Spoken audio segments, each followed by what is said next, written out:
on the specific, I don't get the need to mess with things like storm funding.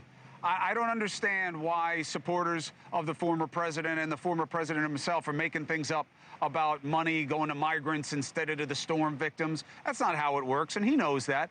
Why does he need to do that? Chris, listen, no one's making anything up. There were $750 directly from Kamala Harris's mouth that are going to the people in North Carolina. This is a loan that they're going to have to pay back to get them whatever they need immediately, their immediate needs met. And what we understand from Alejandro Mayorkas, the DHS secretary, is that FEMA has been out of funding. They really don't have a lot for any more hurricanes. We just had the one come through yesterday here in Florida. That's why you're down here right now. And if we have a pie and you take a piece out of the pie, say $650 million in fiscal year 24 for rehousing and rehoming and replacing migrants who came across our border illegally, it certainly does make people say, hey, couldn't we have maybe given more than $750 to the American citizens who just lost everything, their homes, their livelihoods, everything has changed for them? So that is not false. That is not bad information. And I think that it's just frustrating for the American people to continue to see that it feels like this administration, Chris, prioritizes people who broke our laws to come here over American citizens. It's a big frustration. But that's not what they're.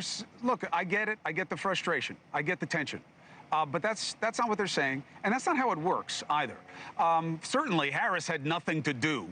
No vice president has really anything to do with anything. Let's be honest, okay? I never remember President Trump talking about what Pence was doing, all right, until it came to certifying the election. But I get politics. I'll give you that. Biden, Chris, according to Joe Biden, she's been part of every decision. She's been there right alongside of him. So I don't know. You have to ask Joe about that. Now they're changing their narrative. But I'm saying two wrongs don't make a right for me, Laura. You know, so Biden, you know, putting Harris in charge of storm stuff now and doing all that's all politics. And I don't think it's a good look. So sure is. I don't like it whenever I see it. But this is about Congress. Congress, is the one that has the purse strings. We all know this. We watched, Schoolhouse Rock. So they are the ones who pick the money. They're who says how much FEMA gets. They're how much of each of the different pockets in FEMA money went to. This isn't a Biden thing. Why don't you blame Congress if you have a problem with it? Well, I certainly believe the president can make some sort of emergency declaration.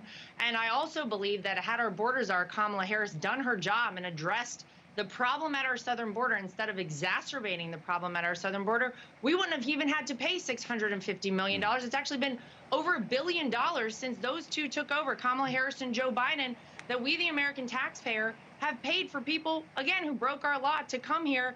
And it's becoming a huge problem. Every state is a border state now. We've seen fentanyl deaths, 300,000 of them since Joe Biden and Kamala Harris took over the White House. You see the issues that it causes for so many different parts of this country, $12 billion over the course of 3 years to the city of New York. You have Aurora, Colorado, of course, with the Venezuelan gang taking things over there. Wherever you look around this country, it has caused problems. It has been positive for no one. And so I think at the base of this is the fact that people are very upset that a person who thinks we should give her another crack at it, Kamala Harris, couldn't even do the one job she was given as border czar and actually secure our southern border. So again, very frustrating to the American people. I can tell you what Donald Trump wants to do. He wants to reverse that policy. He wants to make sure we don't have people pouring over our southern border. He wants to put more money back in people's pockets, make it a safe country, and give us peace agreements instead of wars in the Middle East and around the world. Give me the benefit of context that you're not giving your opponents, but that's their job is to demand the context of what Trump said the other night in Aurora. He said, he was talking about Aurora, and he said, we're going to take it back. We're going to take our country back. We're going to go back 200-300 years. I don't want to go back 200-300 years. You shouldn't want to go back 200-300 years. You wouldn't even be able to vote. What does he mean when he says, that's what was always my concern about MAGA, that it seems so inherently regressive. What does he like about 300 years ago America versus today? That's the first time I've heard that. I would have to ask him what he's talking about there. But listen, Make America Great Again is about the future, and it's about making this country a place that works for every American, no matter where you started, no matter how much money you have right now, no matter your education.